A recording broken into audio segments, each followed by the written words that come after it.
You're listening to Searching for More, a podcast of the Diocese of Arlington.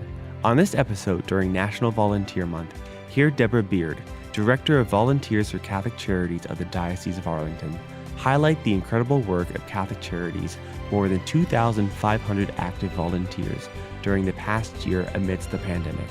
Being able to put yourself into action and to try and make a small impact was very important to our volunteers. Hear Deborah talk about what motivates Catholic Charities and its volunteers to selflessly serve as she offers inspiring stories from the last year. This episode's host is Billy Atwell, Chief Communications Officer for the Catholic Diocese of Arlington. Right. So, Deborah, thank you for joining me on the podcast. It's my pleasure to be here today. Thank you for the invitation. Not a problem. So I'm really excited to talk about this. One, it's National Volunteer Month, but the volunteer effort of the diocese in general, but particularly within Catholic Charities where you work, has been tremendous over this last year. A lot of people have been, stepping up to the plate in ways that we had never hoped that we would need them to, but they certainly have. Before we dig into kind of the meat of it all, could you give people a sense, for Catholic Charities at least, the size and the scope of the volunteer effort that's going on there? Oh, sure. So the volunteers are the heart and soul of Catholic Charities. They're willing and faith-filled servants. They support our mission in professions as teachers, as doctors, nurses, attorneys, mentors, fundraisers, and it goes on.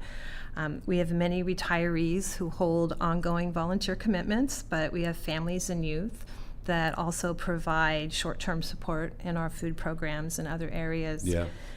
They all fill critical roles across our ministry, serving the poor and vulnerable to direct and indirect ways. Yeah. With the support of our skilled and professional staff.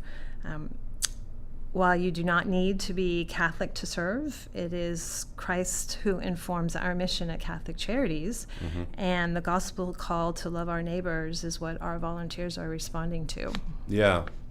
Yeah, and is that something you hear from them a lot when you talk to volunteers, that the kind of the heart of the mission? One thing we talk about sometimes is that Catholic Charities is not a social agency or something. It's like that there are secular agencies that do, good for the common good. We have a different starting point with why we do it. Is that something you kind of really hear from the volunteers about? Very much so, particularly with our parish partners when they're looking for service opportunities for their confirmation groups. We have parents who are looking to instill their faith and the value of serving within their youth, and they come to us. And then retirees who are looking to fulfill their purpose and reflect their faith and service. While they're not reporting to a job, they can make the choices of where they want to be and how they want to serve, and contribute and express their faith. Yeah, and I hear that a lot when I talk to volunteers who are retired, because I think they worry. I think the natural worry is, well, I spent my whole life building a skill set in whatever profession I had, and then that just goes away. When really, no, you can channel that in some other way, and it can be in all kinds of different ways. But I've heard that a lot from different volunteers who are just grateful that, hey, I can keep doing the parts I liked most about my job and also ignore the things I didn't like. Very much so. Yeah, that's what we're here for. But for them, they get to just kind of live out that ministry. You had mentioned something a second ago about parish partners. Could you describe what that is and how that works? Oh, well, Catholic Charities is very appreciative and very grateful for our partnerships with our 70 plus parishes and missions. We partner with them in providing services at the parishes in terms like English classes, citizenship classes. We have mental health clinicians that are in some of the parishes. And then, of course, the St. Lucie Project is in deep partnership with them, giving parishes the opportunity to feed the hungry through our food drives, but also they're a great source, a deep well of support for our volunteers. Yeah. This last year has been interesting in that with COVID, a lot of people who are like these retirees that you're talking about, they weren't necessarily able to volunteer if they were high risk, or they might have had a medical condition. And so your volunteer pool changed a little bit, if I understand correctly, and you had to draw on a lot of new volunteers, some younger volunteers. Could you talk a little bit about what that looked like and how that functioned? Well, early on in the pandemic, there was very little information, and it was scary. Yeah. And we didn't want anyone to be at risk of contracting this illness, particularly our vulnerable volunteers. We're serving the vulnerable, but we were also found ourselves in a position where those who were serving were vulnerable. So we asked them to refrain from volunteering. Yeah. And that reduced our labor pool significantly. Was that hard? You're the volunteer coordinator for, or director of volunteers for Catholic Charities. To ask someone not to volunteer is the antithetical to the mission that you have. Was that challenging for you personally? Yes, but the volunteers, the senior volunteers, appreciated that, because our volunteers are filled with, they're very dedicated and very committed, and many of them are felt obligated to serve, and so. Letting them know that their health and well-being was our first priority, provided a sense of relief to them, and that they would be welcome back when the time was right. Yeah. And many of them have returned gloriously. Yeah. That they've been vaccinated. It had to be reaffirming for them too, that you're looking out for them, that we're not just trying, expect them to show up even if they're at risk. And you're right, there was a time period especially where what this disease is, how you got it, we had no idea. We had no idea what was going on. So that was good of you all to be that respectful. But was there, so we'll talk about this new pool of volunteers that came in, because we know the ministries and services of Catholic Charities increased during the pandemic. So if you're telling some, please don't come in, it wouldn't necessarily be safe. How did you accomplish that task? Well, initially we had to really rely on our staff, who just stepped up and worked very hard, particularly at the St. Lucie Project. Where we knew that those who were already vulnerable and food insecure were going to be even at greater risk. And so the decision to stay open was a difficult one. Yeah. But we were overwhelmed by the response of individuals when the word was out that we were continuing to keep our food pantries open, that we had safety protocols in place. Many who were teleworking, many young adults, many families who had youth at home called us up, and they wanted to engage in serving compassionately in the community. So it was surprising initially, and at some points we were challenged to be able to find enough positions for people to serve, because there were some circumstances where we didn't have the capability to provide virtual opportunities. That grew in time. Yeah. But initially, we had so many offers for individuals to drive food around, to deliver food, and that helped us expand a program to help new moms. Yeah. Our numbers were that there was this last year there was something like 2,500 active volunteers, 1,100 of which were new. Yes. That's incredible. Yes. I mean, that's a huge testament. Like when we talk about the Bishop's Lenten Appeal, for instance, I always try to remind, because I'll be asked to go to parishes and speak about it and so on. I always remind people that the work that you see done is because of you. Like, you have generously provided funds to the VLA, and thus we're able to do these things. It's because of you that we're able to do this.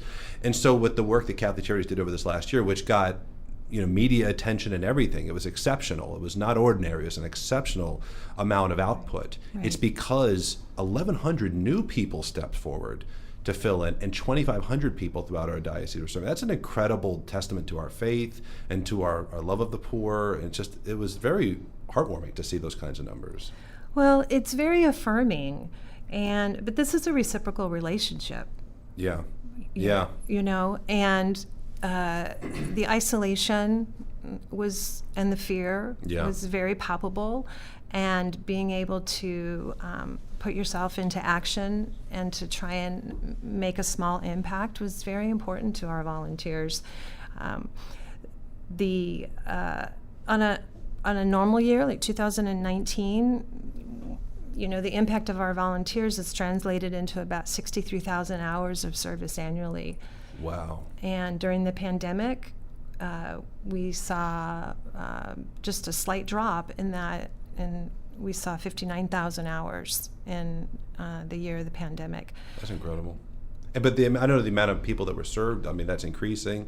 And we even had people who were normally helping provide service all of a sudden were needing service. I mean, there were people who are really living on the edge there of stability, and all of a sudden they're in line for assistance when previously they were helping distribute it, which, what a testament to them, that they give up their time when obviously, folks in that position are often working a lot of hours, they're working multiple jobs, and yet they're volunteering, and then the pandemic hits and it's our opportunity to serve them. I mean, what a blessing it is for us to be able to do that. You're absolutely right. And you mentioned the St. Lucie Food Project. So I think in a normal year, in the last year or two, it's like something 1.3 million pounds of food distributed. What was it like for the volunteers? How did that food distribution go? Because that's an incredible number. I mean, that's a lot of people receiving a lot of food assistance. And again, it's the most basic of needs, right? How did that go for the volunteers? What was that experience like? Well, just to give you some context, in pre-pandemic, we calculate our needs based on Feeding America's statistics for food insecure. Okay. Those are typically about 2 years behind. In the diocese, there are approximately, according to our statistics, about 250,000 people, 200,000 who are food insecure. If you break, that's in our diocese? That's in our diocese, okay. In the 21 counties of our diocese. That's a lot of people. If you were to break that down even smaller, you think about Fairfax County.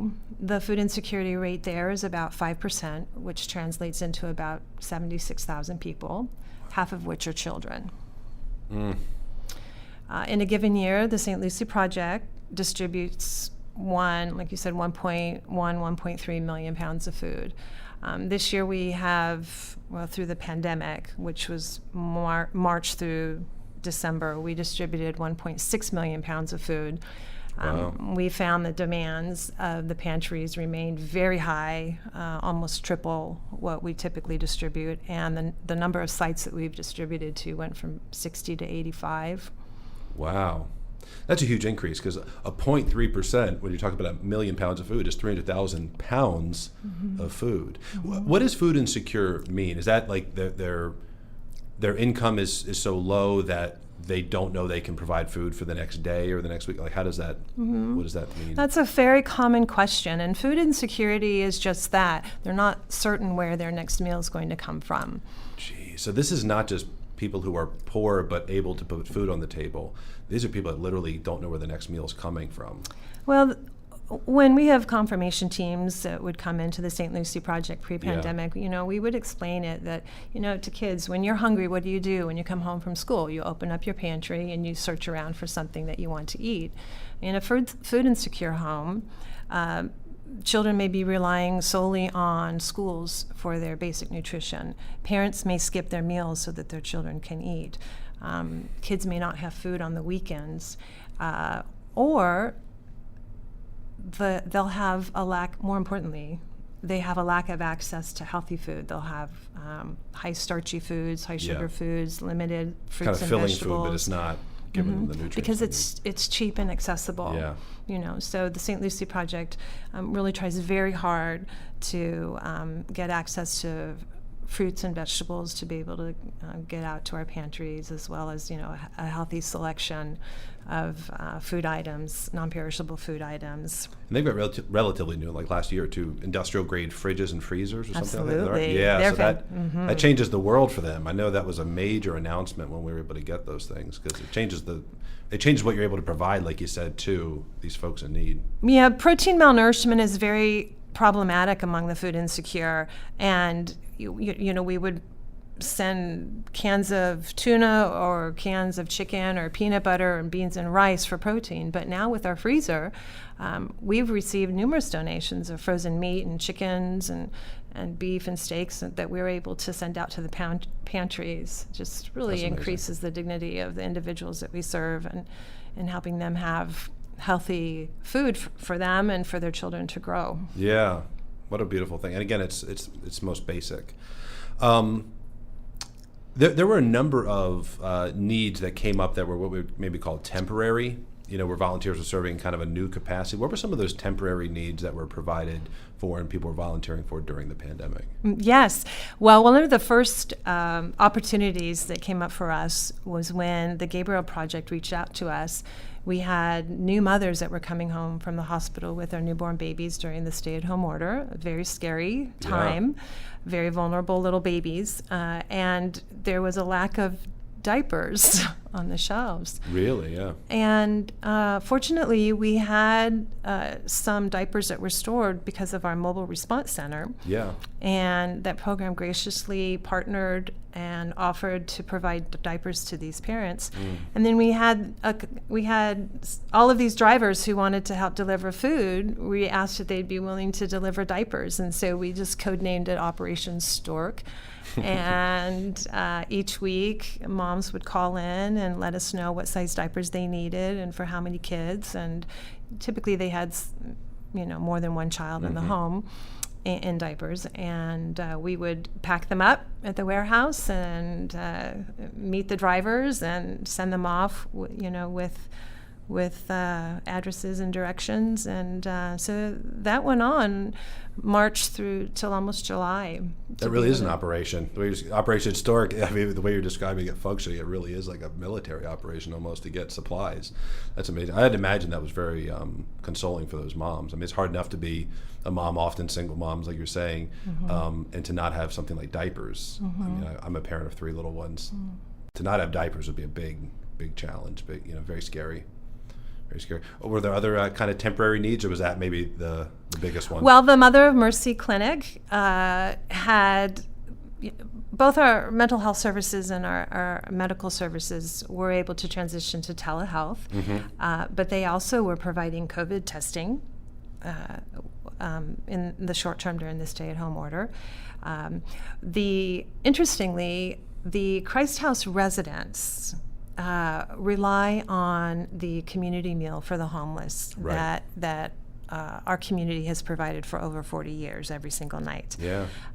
Those transitioned to a ready-to-eat bag lunch that you would just get from the kitchen and leave. Right. So we found there to be a need for feeding the Christ House residents, and so our community stepped in and we asked if some of these members would like to prepare a hot meal for the residents, and everybody responded. We had some restaurants that delivered food every week, and until we kind of got it organized, and now we have families and individuals who prepare a hot meal and drop it off so the residents have a hearty hot meal. That's wonderful. That's really beautiful. So when you coordinate volunteers for the most vulnerable people in our community, you've seen it all, I'm sure, but this last year, what was the most surprising to you? Aside from the cascading impact of COVID and the alarming number of those who became sick and tragically passed away, I have to say, being witness to such generosity and support in such a great time of need. Yeah. It's a privilege working for Catholic Charities because on a daily basis, I have the privilege of seeing the expression of Christ's love in service, but the way people responded during this pandemic was the greatest blessing and the biggest surprise. Yeah.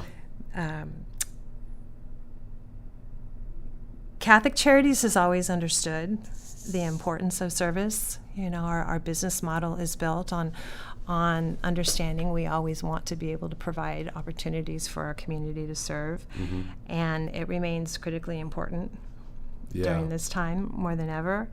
And we're embracing the challenge to creatively imagine how to expand our ministries so that we can grow in our ability to serve in meeting the needs of the poor, and grow in our ability to embrace more volunteers in that mission, because united and collectively we can do so much more good. Yeah.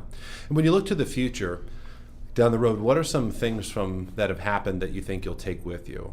It could be kind of big or small things, but you've you've seen a lot, you've had to adjust a lot. Is there anything that you see maybe continuing? It could be those young people maybe staying involved, or anything that you've seen that you feel like will carry with you?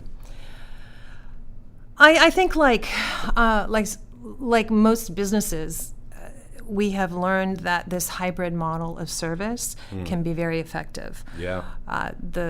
The transition to telehealth has expanded our reach for those in the rural parts of the diocese. One of the when we talk about the casualties of the pandemic, two of the greatest areas are increased food insecurity, but also poor mental health. And being able to provide teletherapy and telehealth to individuals has been significant. But within our newcomer services, being able to provide more classes because teachers are willing and able to teach virtually has increased the number of individuals who we can teach English to and help along their way on their citizenship classes. So as we gain more technological resources, we'll be able to expand our services because of that. So that has been a new opportunity. Yeah, that's wonderful. So if someone's listening and they feel like, you know what, the pandemic isn't over and the needs are going to continue well after pandemic as they were there before the pandemic, they want to help out. What's the best way to reach out? Because I think a lot of people, they want to help, but they're like, what can I do? I'm not, an expert in this or that or whatever it might be. They don't know where to start. Who should they contact, or where should they go to kind of get a feel for where they might fit in the different volunteer opportunities? Well, the first place to start is on our website, which is ccda.net. We have a volunteer button that will take you to our volunteer database where we have listed hundreds of service opportunities.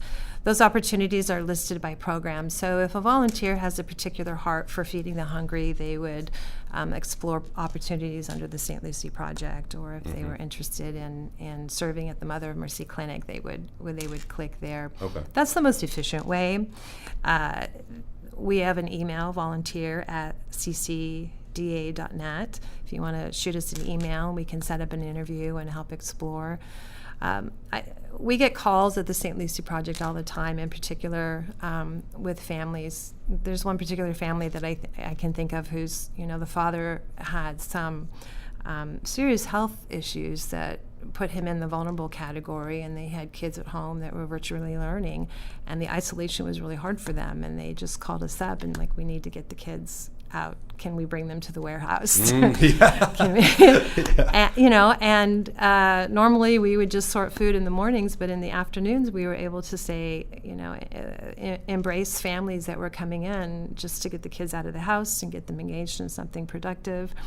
So even just calling, our volunteer coordinators at our different ministries and saying, I want to help. Can you find a place for me?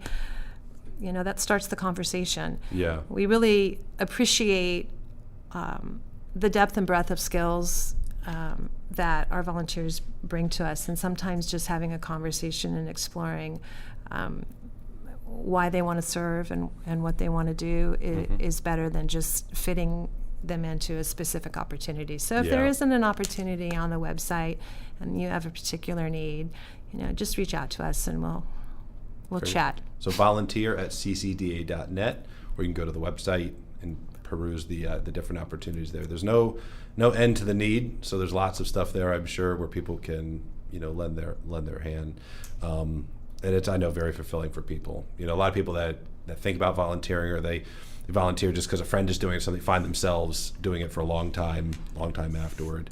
Deborah, thank you so much. I want to thank you because you've worked very, very hard through this pandemic, and you worked hard before and you will after. But I know this has been a huge undertaking for you in coordinating the needs, and every day presented a different challenge. So I just, on behalf of those watching and the rest of us here at the Chancery, just thank you so much for all that you've done to make all of this service opportunity possible for people and for all those who have been helped through it. So you're the linchpin to a lot of the successes there. Thank you. Well, I appreciate you saying that, and I really just have to give a shout out to our incredible ministry staff and to our faithful servants who serve us every day. You Yeah. know, what we do is good and just, and it's infectious. Yeah. And our doors are open to anyone who wants to join us, because it only allows us to be able to expand our services. Absolutely. Well, thank you so much. Again, thank you for coming on the podcast and for telling us this great story. My pleasure. Appreciate the invitation. Thank you. No problem. You're listening to Searching for More. If you enjoyed this podcast, please write a review on iTunes, Google Play, Stitcher, Spotify, or wherever you listen. Also, make sure you follow the Diocese and the Arlington Catholic Herald on Facebook, Twitter, and Instagram. And subscribe to our YouTube channels for regular videos that inspire, educate, and inform about the Catholic faith in our diocesan community.